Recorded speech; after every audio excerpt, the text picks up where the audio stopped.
Oh yeah, let's get into it, guys. Welcome back to another Value Bomb Wednesday. We've got an awesome session for you. I got my boy Eric, my boy Ryan down here, and today's topic is all about trust. You said it best, Eric. How can we protect our assets, protect our assets, help you guys create generational wealth, and provide tax benefits that most people overlook? So, on top of that, we're going to be sharing some little known strategies and on how to actually maximize the benefits. So make sure you guys are sticking to the very end because we've got some powerful bonus tips on trust that will be able to protect your business from lawsuits. So without further ado, I just want to introduce my guy, Eric. Ryan, why don't you tell the audience a little bit more about yourself and what you guys do? Hey everyone, I'm Eric. I'm one of the trustees with True Trust Services, and I work with Ryan. And our primary goal is just to kind of explain to you a little bit about trust, what they do, and kind of like the origin of trust. I've been with them for about 14 years now, and I've learned an immense amount about trust. And these are things as an older gentleman, I wish I would have known this when I was much younger. Because there was a Mhm. lot of tips and tricks that if I would have figured out in my 20s would have probably been very beneficial now as I was in my late 40s. So one thing I wanted to share with you, trust are very important. They're exciting and I just enjoy it, and Ryan's going to share a little bit about it. He's kind of grew up in the field. And the firm's been around for over 45 years, and we've helped out thousands and thousands of families that are just like you. Ryan, go ahead. Yeah, thanks for having us. And Miggy, yeah, I think you got the tagline there, protect your assets. But we have our own tagline at our company, which is own nothing and control everything. And that tends to do exactly that, protect your assets. So people don't know what we mean by that. And for that matter, they're not familiar with trusts. And, if I were to ask you, Miggy, what do you think trusts are? What have you heard trusts most associated with? Yeah, so when I like I don't know too much about it, so this is actually going to be a great learning session for Yeah, me too and for yeah. everybody else watching. So if you guys have questions, make sure to drop it in the comments, whether you're here for the live or you watch the recording later. We'll make sure to send that back to you, back to these guys so you could get those questions answered. But I know I'll see like these TikToks and Instagrams like, "Oh, you need to trust like, when I think of trust, it definitely asset protection like if you get sued or if you go bankrupt or something like that, like they can't take your house or something. But to be honest, like that's all I know about it. I know everyone should have it. I just don't know how it works and like all the intricacies in it. It's like for me, that's like just a whole nother foreign language to me. I'm all about funding, credit. You talk to me about real estate. We could talk that fluent language, but when it comes to this, like I have everything's kind of over the mullet. So Well, I mean, I got to Well, commend you because you know that trust can be used in these fashions, and that's a lot of people don't know that. mhm. In fact, when people hear trust, I think a lot of people immediately think wills and trusts. Yeah, that's exactly what I think of. Yeah. Yeah, yeah, and for that matter, there's a reason for that is because if you talk to any advisor, tax professional, attorney, these kinds of people, that's all they're trained to talk about. And in fact, that's changed recently where they're not even trained to talk about that. So it's now a very specialized field. And Hmm. it's kind of a mystery. Like, why don't we know more about trusts? Aren't they important? Why don't we know more about wills? Um, and there's some obvious reasons. Like when you think about wills and trusts, most people are thinking like, oh, isn't that for when you die, Yeah, or you're really old or yep. something like that, or you're really wealthy and you have a need for these things, right? exactly. So people are like, I Exactly. guess I just don't need that yet, right? Or they go, I guess I probably should have it because I don't know what's going to happen. I probably should have it, but I Hmm. don't have a bunch of money to go sit down with an attorney, right? So it can be really daunting and intimidating. Plus, we just don't even know what they're for. I mean, like you mentioned a bunch of things that a lot of people don't know. So, if I were to give you a 30-second commercial and we were in an elevator and you're like, "Oh, Yeah, you do please this stuff," let's like, hear the elevator tell me, pitch. what do I need to know? Like, I'm not, Yeah. we have to get from the top of the building to the bottom. What do I need to know, right? And Yeah. so the first thing is, well, a will shouldn't be called a will. A will Hmm. should be called a want. because when you die, it's going to go through this lengthy and expensive process called probate.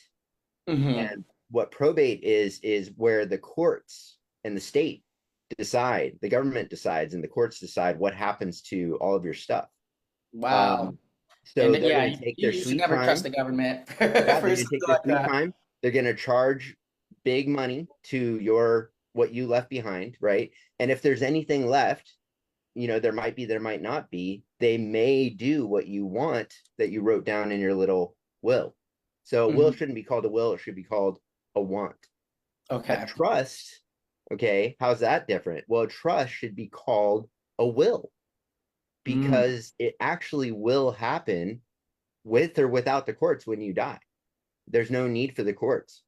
So, amazingly, you would think that people that are successful would have this figured out because they have all these attorneys and all these people. They don't. Hmm. I don't know if you know that not too long ago, some big actors and movie stars and musicians passed away. Several of them, uh, Aretha Franklin, Prince, and some others, did not have a trust. Wow. In fact, they couldn't even find a will. And it's crazy because you can imagine how much money they've made in their lifetimes. I mean, it's more money than I've ever seen. The Yeah. term is And that they these died intestate. That That's means they called had no dying prior plan. intestate. That's the fancy Yeah. word for not having a will or a trust. Yeah.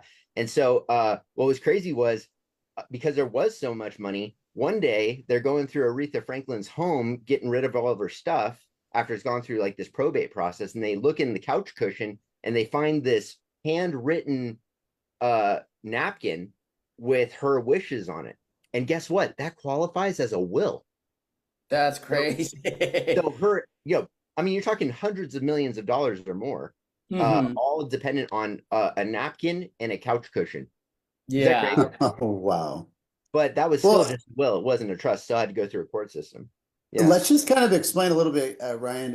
Let's just go to the different types of trust. Like, what Sure. is a Yeah. trust? Yeah. So, I just gave you a little bit about wills and trusts. What's the difference, right? So a Hmm. trust should be called a will because it really will happen without the court system, right? Now, Yeah. um, the crazy thing is people go, okay, so I've heard of trusts before. I guess there's different kinds, right? So there's like something called a living trust. A lot of Hmm. people have heard of that. Sometimes they've heard of something called a family trust or a revocable trust. These are kind of starting to get fancy Okay. words, right? Or maybe some combination, a living family trust, a living revocable trust. You may have heard that before, especially if your family Yeah. has one. And the easy way to think of it is about 99% of every single trust that's ever been created is the same thing. Okay. They just got different names for them. You've seen that in real estate too, where they call the same thing, different. Yeah. So, Yeah. so basically, what that means is, I have some news for you again. You shouldn't call a living trust a living trust. You should call it a dead trust because it only works when you die. Okay, Gotcha. the horrible name to call a living trust. It gives you a false Yeah. impression it's going to do something for you while you're alive. So, there's another kind of trust, and we call them private asset protection trusts, and that should be called a living trust because it actually works while you're While you're alive. alive. So Okay, now we're gotcha. starting. If you and I were lawyers, I would say, well, that's the difference right there between a revocable trust and irrevocable trust. We'd start to use all this fancy language, but I like to call them protective trusts because one protects you while you're alive, the other doesn't. Okay. Hmm. So if we were attorneys again, or we were sitting down with people that were talking to an attorney, the attorney is only trained to talk about a few things.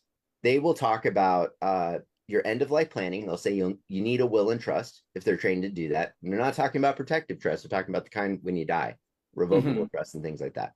And then they'll say, but to protect you while you're alive, you probably should get an LLC or a corporation or something like that. I mean, hey, you're in real estate. Hmm. You have things to lose. How are you going to protect those things from a lawsuit, from a judgment, from a lien, from a divorce, from creditors, from all these people, right? How are you going to do that?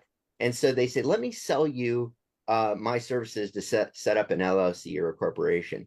And you Hmm. go, well, gee, I mean, I guess I need that. My wealth is growing, so I need to at the same time grow my protection to Yeah. guard that wealth, right? So you're telling me I need an LLC, right? Or a corporation. And so the attorneys say, yeah, this is how I'm going to make sure you have asset protection.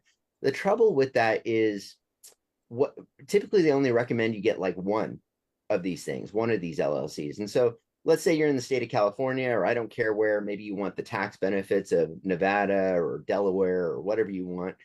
And so you set up an LLC or a corporation, you start putting all your assets into it. So, I mean, you might put all your business assets into this thing. And then you go, I'd like to protect some of my personal assets too. And you start putting your personal car in there and your personal bank account in there and your personal residence in there. And now you've got this big pile of stuff, just like it was before it was protected. I mean, would it be out of imagination to think that an attorney seeing a bunch of money and stuff and has a reason to come after you, whether it's real or made up, that they think they can get, their fees from attacking you? Would it be, out of question to think that they might be able to, what we call pierce the veil of a LLC or corporation, that they could actually get something from you? Well, they're trained to do this. It's all a game. And basically, you only have minimal protection by having an LLC or corporation. All it does is it makes the attorneys go, is there enough money for me to go after this or not? And when you put it all in one place, you create a big treasure chest of money for them to come after. So now they're just like, okay, cool. That's where I know how much this guy has to lose, like, and it's all in like one place. Yeah. And I mean, we're not even talking about well-off people. We're talking about well, yeah, you know what, too, Ryan? This kind of leads us into kind of what are the benefits of using the trust, because that's where a lot of people misconstrue what trust are. They just think it's just one segment. But right here, like especially when you're explaining the benefits, Ryan, just kind of go through it like a 30,000-foot view that someone can understand the benefits of using the private asset protection trust. Right. So, what I was trying to introduce us to with talking about trust is that there is a similarity between protective trust that protect you while you're alive, and this other kind of vehicle called an LLC or corporation. They have similarities to them, and attorneys are trained, some of them, many of them, to sell you or help you set up your LLC or corporation. What they're not trained to do is what we're talking about with the trust. But for our conversation, I want you to look at them as being similar. And here's the issue. The reason why the attorney, says, yeah, it's fine to put your entire nest egg into one LLC or corporation and give it minimal protection. The reason why they say that is because they know that if you were to get maximum protection and do, let's say, more than one LLC to protect it properly, that starts to get very expensive. And not even for their services, it's to the government again, because each state wants their money. So if you set up an LLC in, I don't care what state, but let's say California, it's $800 per year to keep that LLC active. Okay. So, that gets really expensive if you get more than one, right? And a corporation is even more. Not to mention it can get cumbersome because the state wants you to report every single year your activities. You got to file taxes and you got to do a lot of things. And the moment that you don't, they start sending you hate mail, and it's very intimidating. Not to mention it's not active anymore and you've lost your protection, right? Now consider that, and now consider a different kind of vehicle called a trust. A trust is designed to outlive you. You set it up once, and in the case that you die, it will live on for generations. There's still trusts today that were set up before this country existed. Can you believe that? So as far as paying an annual renewal fee or submitting annual documents, that doesn't happen. That's not necessary.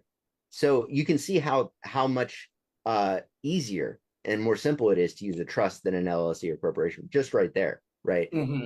Secondarily, I said that there were fees involved to having more than one LLC or corporation, right? Whereas with trusts, you set it up and it's going to live on, it's going to outlive you. So if you set up two, both of those are going to outlive you. There's no annual renewal fee for that. So now the question is, why would you want more than one? Why would you want two? Why would you want more than two? And there's a lot of answers to that. So when I was talking about protection, I said, if you put it all into one place, you put your business, your personal resident, your personal cars, your bank accounts all in one place. Big pile of money for attorneys, right? But just Hmm. imagine now you put every major asset in its own private protected vehicle. So your real estate holding, your bank accounts, okay, your vehicles, your paid off vehicles. If you have anything else like precious metals, things like that, it doesn't have to be a lot. It's just protected separately. If you have a business, you might separate the major assets of the business.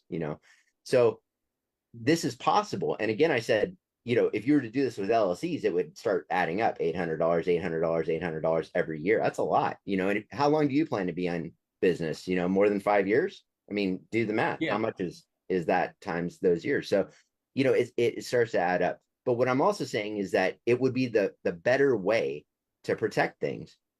Because if you get in a lawsuit with, let's say you get in a car accident and the car is owned in its own trust, well, they can come after you legally. Your insurance is supposed to take care of it, but let's say it was you lost a judgment in court and it was more than the insurance pays. What else can they get? They can come after you, the driver, personally. But again, I told you our tagline is to own nothing and control Hmm. everything. So you're a broke person. So they can come after you, but there's nothing to get. They can come after the car might be totaled, and there's the insurance, but that's all they can get. Can they come after your business? Can they come after your house? Can they come after your investments? Can they come after, your business partners? No, they can't do any You of don't that. own it. It's Yeah. all separate, right? So again, attorneys don't work for free. That's the rule. They're smart. Yeah. They don't do that. So they're going to see you can't get blood out of a turnip. There's nothing to get, right? So they're going to settle for what is reasonable and realistic. The insurance is going to take care of that, and that's going to be, it's not going to burden you any further. That's the idea, right? So Hmm. that's a huge benefit right there, right?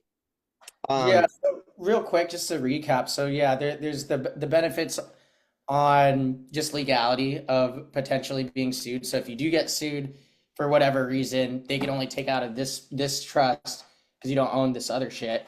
And then on top of that, too, you mentioned just the probate as far as like how are we splitting up these assets after we die, being able to the trust lives on for generations even after you pass away. And then how does that kind of look like from a tax perspective? Because I always hear a lot of people saying like, oh, this will help save you on taxes. You kind of mentioned with the LLCs, right? You're saving money from having to create all these different LLCs, but from like a tax standpoint, how does this benefit especially people in like real estate or just anyone building a business? Absolutely, yeah. Well, you're always hearing from your tax professionals, from everybody saying, you're going to be better off if you run your business or your investments with something like an LLC, because Mm-hmm. you get more tax write-offs, right? And that's Mm-hmm. that's still true with trusts. Just imagine everything that applies to an LLC. Oh, Just okay. imagine that applies to a trust. So when we talk to tax professionals, when we advise a lot of tax professionals and attorneys on this subject, they say, "Yeah, how do I do that?" And we just say, "Okay, so everything you know about LLCs, how you would treat the taxes if it were an LLC, do the exact same thing with the trust." And basically that works. So uh, uh, it's really powerful to be able to do this for a lot of reasons. Um, and we have some additional advice that goes beyond what a licensed tax professional or even tax attorney is allowed to tell their clients, because people don't understand this. When you're licensed by the government, by the state, you are only allowed to advise in a way that they say is appropriate. The moment that you say something Mm. that goes beyond what they've licensed you to say, you can lose your license. But So like they're basically censoring because you work for them. They don't want you to give like the full sauce of like, hey, you could potentially, get around this legally or whatever by doing this. But since they well, work, we're still talking about what's legal, by the way. We're not talking about yeah. anything that's illegal or gray area. We're just saying that they literally can't say certain things. So like one of those Mm. things that's completely legal, and if you're licensed, you're not allowed to say it, is you should never sign your own tax return. You should never do it. Now, I'll tell you why, and I'll tell you that it does have to be signed for them to submit it and to receive Hmm. it. But it doesn't have to be signed by you. And people go, what are you talking about? So, well, when you sign your name on your tax return, there's a little paragraph there that says, I declare under the penalty of perjury that the aforementioned is true and correct to the best of my knowledge. Now, perjury is very serious. This is not just a slap on the wrist. If you get it wrong, pay me a penalty and we'll go to civil court over it and you might lose a bunch of money because you got this wrong. No, that would be worse enough. Perjury is criminal and they put you in jail. Like there's very popular actors like Wesley Snipes that went to jail over taxes.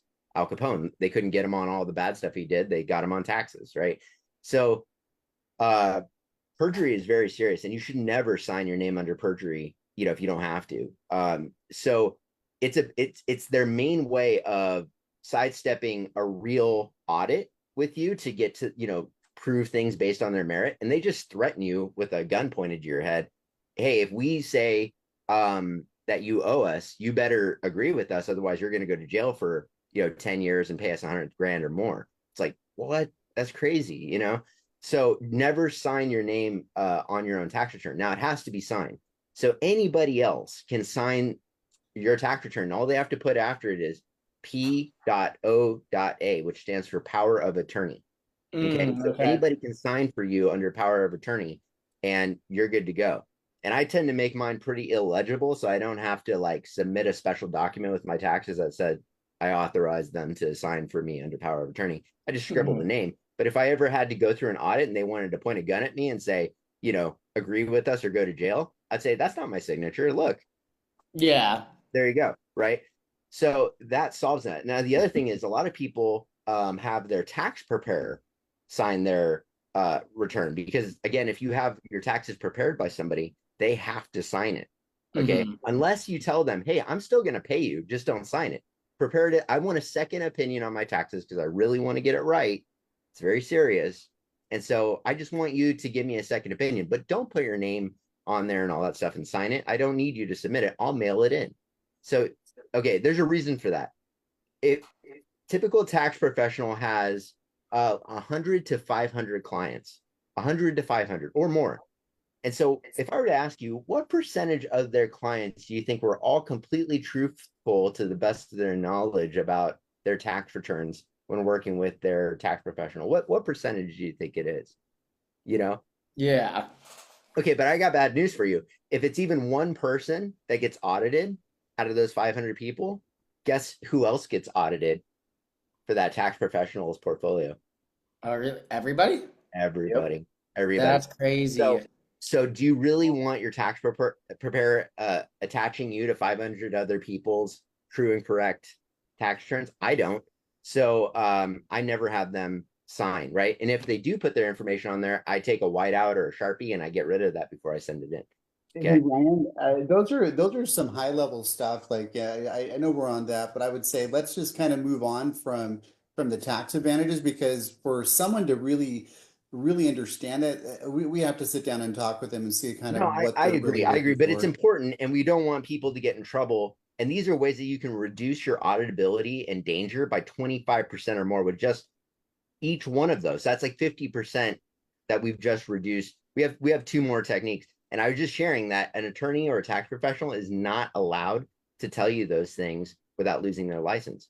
So there you go. If that's all you hear from this, There something you you never go. hear anywhere else. Yeah. So So cool. Just to kind of recap on the benefits. So we kind of went over asset protection, right? Especially in the legality sense, if somebody's trying to sue you, or maybe even if you're going through a divorce, there's only so much they could take before or anything at all. And then also too, you just mentioned avoiding kind of the probate process after you pass away. It's just a lot easier. You just went in on the tax advantages, especially being able to potentially avoid an audit. And then something we didn't get too much into, but that I have heard of is just the privacy benefits too, is just, no one's going to know how much you have. It's basically only you or whoever's attached to it. So, yeah. okay, Yeah. cool. So what we talk about that, especially if you're in real estate and you're buying your personal residence, you want to have some privacy as to where you live. You don't want people showing up at your doorstep. Great idea to put it into a private ownership, right? Private trust. But also your investments. So let's say you're going to joint venture with another partner to go in on some real estate together. And how do you keep that investment separate from your personal life? How do you keep Mhm. that investment separate from, say, another joint venture that you're in? Maybe you have multiple joint ventures. So, the idea is that what if you could isolate every real estate transaction privately to that one house, that one investment, right? Because like something with that too is like if I JV'd with Eric on a deal that was in its own like trust or something, let's say for whatever reason I'm like, oh screw you, I'm gonna sue you or whatever. Like technically, what would that work to where one, he wouldn't know any of my other assets, but number two, like would the only thing that he'd be able to take is what's in that trust that we have together, or how would that kind of work? Yeah, yeah. So basically, when you enter into a trust, it's limited to that one asset or that one trust, right? So nothing else is on the table for They discussion, can't right? come for my personal Yeah. But assets or anything else that are in you like mentioned privacy, right? Let's say this thing did go to court and I don't know, they go crazy and they try and look you up in a database and they hire a private eye to follow you around and they try and figure out what you got, right? I mean, they know you drive a nice car, they know that sometimes you wear expensive but I don't own jewelry, it because you it's in a know. trust. Well, yeah, yeah, so, right. So none of that's up for grabs, right? And the privacy thing is great because the way that I like to explain it is it's like creating a brother. So like right now, if I were to ask you how many brothers and sisters you have, you could tell me, and I might believe you, or you might believe you. But let's say your your dad was more adventurous than he ever told you, right? And how many brothers or sisters do you really have? I don't know. You know, Right. that happens all the time. So with a trust, when you create a trust, it's like creating a brother. And just because I tell you that I have one trust or two trusts or 10 trusts, you don't know. You don't know how many trusts I have, right? Mhm. Unless I tell you. And for that matter, even if I do tell you, it doesn't mean that they're up for grabs in a lawsuit. The court could say, "Oh, I see that you have these 10 trusts, but there's only one material interest here because you guys entered into a joint venture together on this property and you guys had a falling out. The other 9 properties and your personal residence and your other stuff, that's not up for grabs. That's all Wow. owned separately." That's super huge. So anybody watching this, take a note on that because I know a lot of people they're doing JVs and honestly, I've had this conversation multiple times this week with some people being in the entrepreneurship world. You're gonna get fucked. Somebody's gonna scam you. You're gonna lose money. That just happens to everybody. Like you always end up having like a bad partnership, but like you learn from it.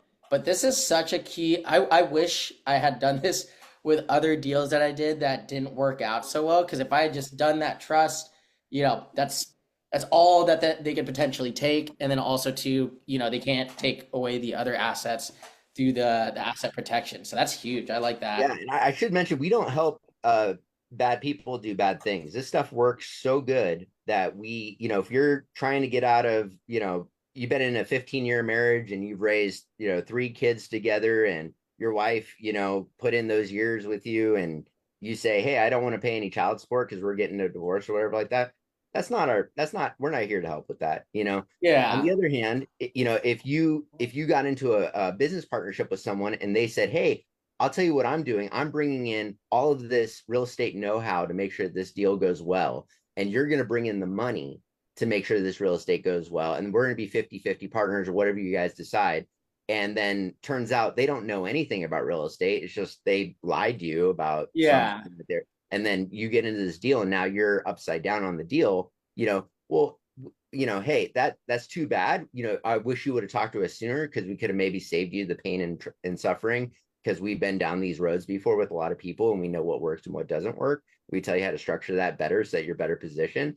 But, let's say you find yourself in that position, you're trying to protect your assets from the harm, right? Of course, like this is something that we're happy to help with and give you the best know-how that we have.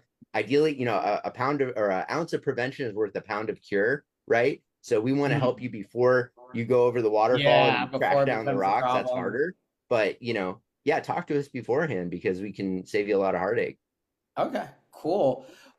Just to kind of move this along, what would you say, like, I think you mentioned it earlier, but what are some kind of like misconceptions or myths that you kind of in your line of work that people typically come by? I definitely agree with you. You said earlier, like a lot of people think you got to be really rich to like get into trust, but like, is there anything else that you see that people think, and it's just more of like a misconception that just to kind of like educate them like a better Yeah. perspective?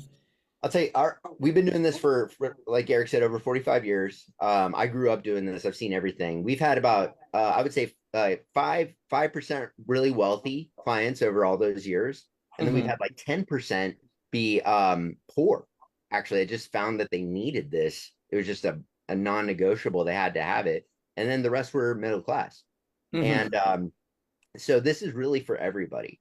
Um, there's a couple principles that I could say that are just true about building wealth. You have to build your protection at the same time as your wealth. Otherwise, you won't I like keep that.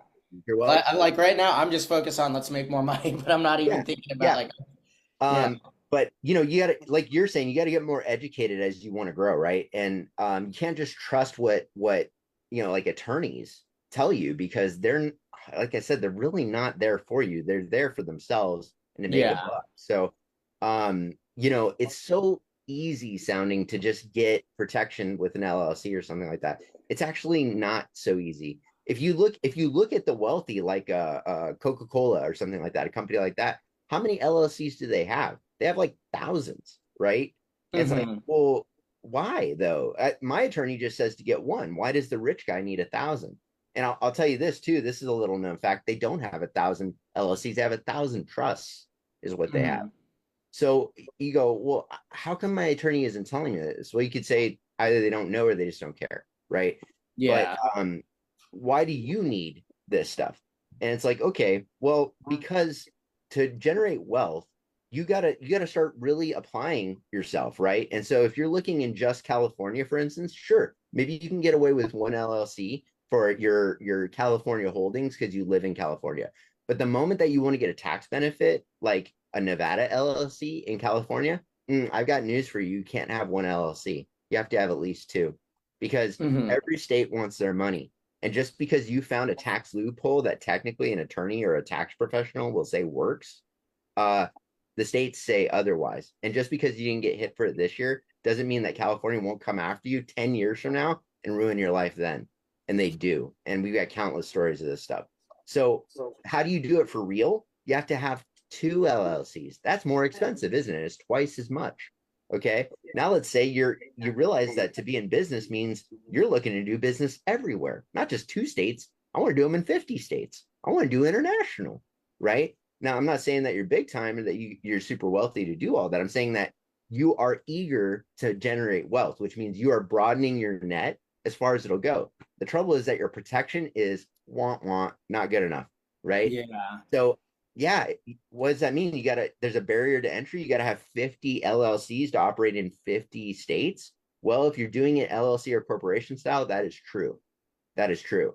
But I got good news for you. If you learn a little bit about trusts, you'll find something really remarkable. They're good, the kind that we do, they're good in all 50 states. That's So if dope. you set up one trust for your real estate holdings, you can operate in all 50 states legally without them being able to come after you. That's That huge. make it worth it? Yeah, definitely. That's dope. Okay, cool. So real estate wise, yeah, what instead of doing the LLCs, just literally one trust, cover everything. Yeah. And like I That's the said, best. hey, why not? One trust for every major asset covers your wealth generation. Every time you get something that's going to bring in wealth, put it in a trust. Any major asset, put it in a trust. It's private, it's protected, and it's tax advantage.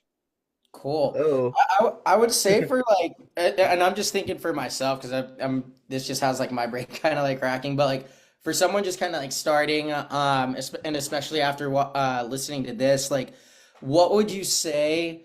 Like, give us some action items. Like, what's the first steps in deciding whether we need the trust? Which, based off of this conversation, it sounds like everybody needs it. If you got assets, boom, that's for sure a sign for needing a trust. But like, what would be kind of like the next steps? Like, I'm just thinking like, do I decide like the value of each asset if it's worth putting in a trust, or like what would be the like the next steps after listening to this to get them moving forward in that Well, direction? I'm going to just add something. One of the first things they can do is, let's see if you can see this book.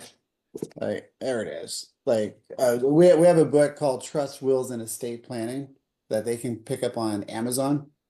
So There you that go. just kind of gives people to start there. Secondarily, they can go check out truetrustservices.com and they can ask a bevy of different questions and set up a consult. That's always the next action step, is just to see kind of how is this going to work for my life and my business. Hmm. And once they get an idea, then they can take the next action step, which is actually go ahead and get started. Because that's always the process of understanding how can I utilize the trust for the rest of my life. And that's where we really come in helping them create that legacy plan so they have the option to create that generational wealth. And it's just like a relationship. As they grow, their questions grow, and we're there to answer those questions for them through the entire duration. So wherever they're at, it's just one, go to Amazon, pick up the book, go to the website, ask questions, book an appointment, book in a consult with myself, Ryan, or one of our other trust advisors, just to see where they're at. Like, okay, what's the process for me moving forward to create that legacy trust plan for me? Hmm. I mean, those are the easiest ways. On those consultation calls, because I feel like everybody's got like a different need, different level of wealth. Is that what it like if I were to reach out, would it basically be like, hey, this is my goal with it. Here are my needs. These are the assets that I'm protecting. Like based off of this, like what's the best game plan type of trust that you guys would build out? Is that am I kind of understanding that correctly, or what does that consultation kind of look like? It's exactly what you're saying right now. It's just we're gonna do an investigation into what's going to be best for you. And Hmm. everyone's life plan is different based on their end game. And so we just have those conversations. And again, we'll get some people that are young men, young women that are starting off to the career, to people that are finishing off their career in end of life planning. So it just really depends on where you're at, and we will guide you through that process. And it's okay to figure out and even you say, well, I don't know, I'm a young entrepreneur trying to figure some, we can give you some guidance on how to do that. We have a lot of senior advisors that are very, very competent in business formation and really how to navigate that entire complex of life. And that's what we're there for. We're there just to be as a guide to help you get the right trust for your legacy plan. Yeah. And by the way, we don't charge for that. That's all just included on the front end. We really want to make sure that that people are informed, that people understand that they have some basic guidance as to, where they're heading, where they're going, and how Hmm. trusts fit into that overall conversation. What's funny is, I always ask people, you know, why do you trust? Well, how much money that you make in your lifetime do you want to keep? Mm. Why do you Yeah. trust? Well, how much do you want to keep? Do you just want to make the money, or do you want to keep the money? Yeah, that's so true because it's not about just making money. How much of that do you actually get to keep? And from this Right. conversation, right, we went over the tax advantages of being able to keep more of your earnings that you're able to later pass down through generational wealth to your kids, generations to come, and then also too like the legality part of it too is just like okay, I might lose money from this trust, but now all these other assets in these trusts, like I get to keep all of it because, like you said, I really like that quote. Own nothing but control everything. Yeah. I Yeah. really like that. You And know one what? of the oh, go ahead. Sorry, I didn't mean to interrupt you. I was going to say that, what comes out of a lot of these conversations, like you said, yeah, young entrepreneurs and people that need some guidance, that's wonderful. And, we can only talk about protection of if you tell us, what's going on or what your future endeavors are. But what's really funny is, even if you don't have anything yet, it's still a worthwhile conversation because it gives you the building blocks of where you're heading. And, when you can time when you need more protection, more trust for what you're going to be doing. And Mhm. what sometimes comes up is we'll end up talking to families after that because they go, I'm working really hard this year to get to that level where I need more trust and I can see the benefit of it. But I've got parents right now that have never heard this before. I have a grandma she's just looking for someone to help her and she wants to, pass on this wealth to me. And she said she'll help and she'll do these things, but she doesn't know how to do it. And she's concerned that there's no structure around it. And she's not familiar with any of this stuff. So, yeah, could we do a family conversation? Like come with the plan there. Like I see how it could help my family. And it's like, Mhm. yeah, And what's so cool about that is it helps everybody. Everybody gets on a program, and everybody's wealth is now secure, and there's a plan for that. It's like, what? And everybody says, why didn't I just do this 20 years sooner? And it's like, I don't know, but the best time to start is yesterday. The second best time to start is today, right? Yeah. So there you go. Perfect.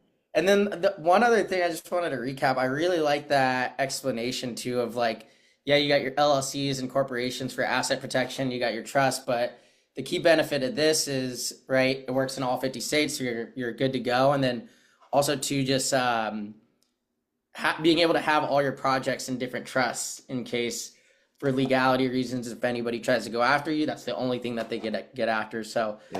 What that's sometimes awesome. comes up too is we do this internationally. Oh, It's funny okay. because we know people that have properties in other countries and are like, oh, would this work? Like, yeah, it does. So that's fun too.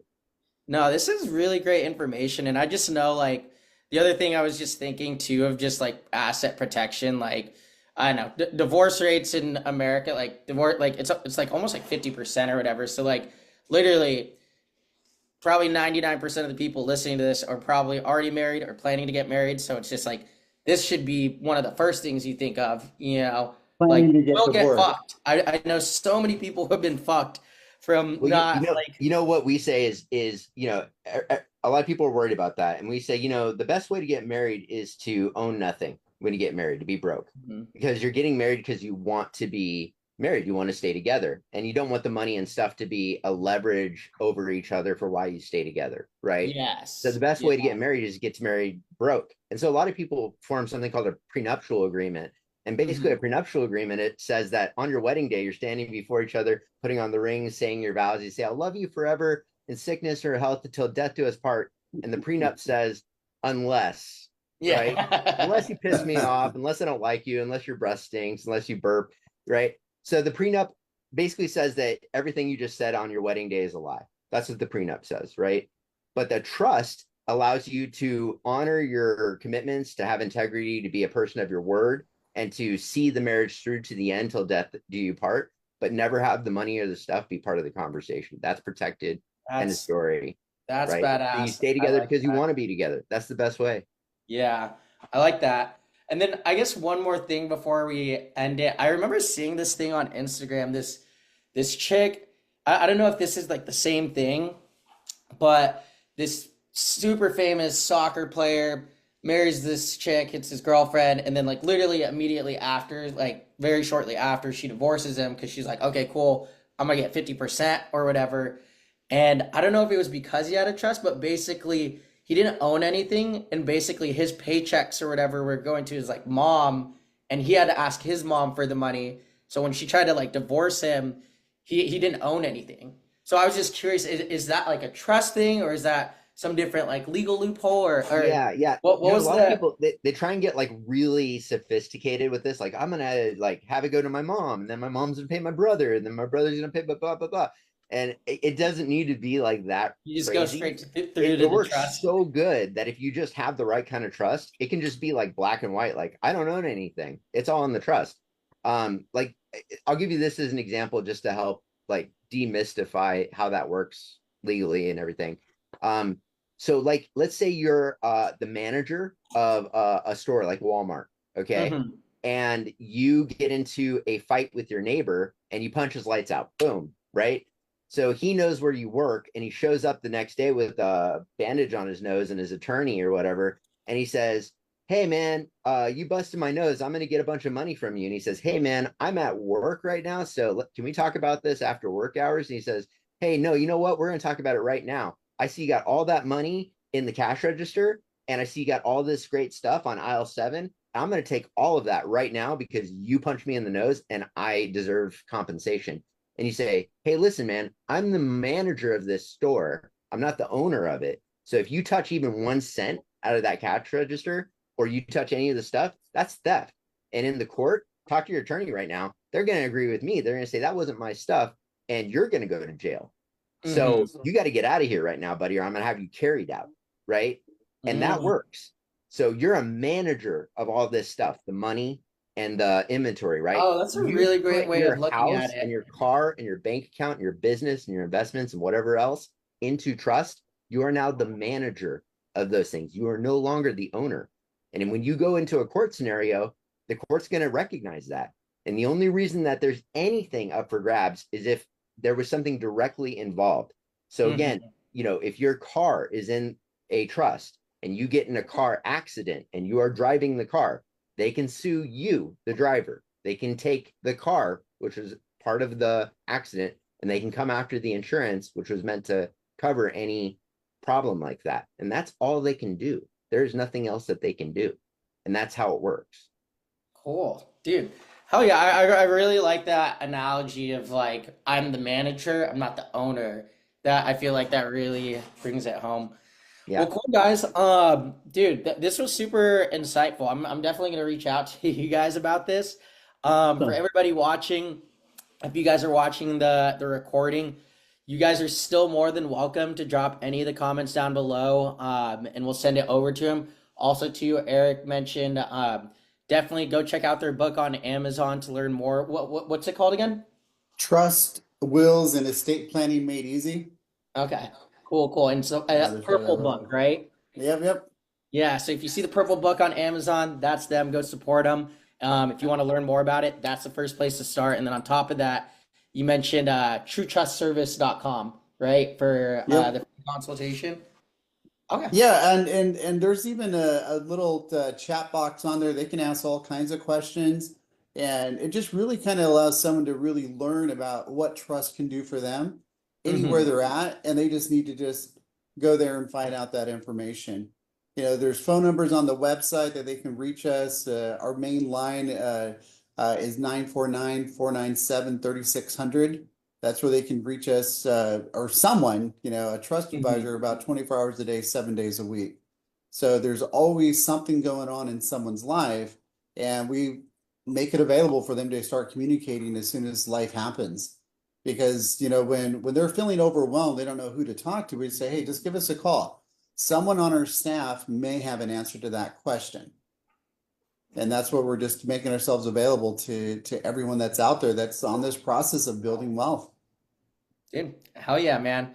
Well, I appreciate you guys so much for hopping on this live training. I got a ton of value. I know anybody else who's going to be watching this is going to get a ton of value. You guys heard it here. Go to truetrustservice.com if you guys want to book a consultation. But appreciate you, Eric. Thank you so much, Thank you very Ryan, much, for man. all the value.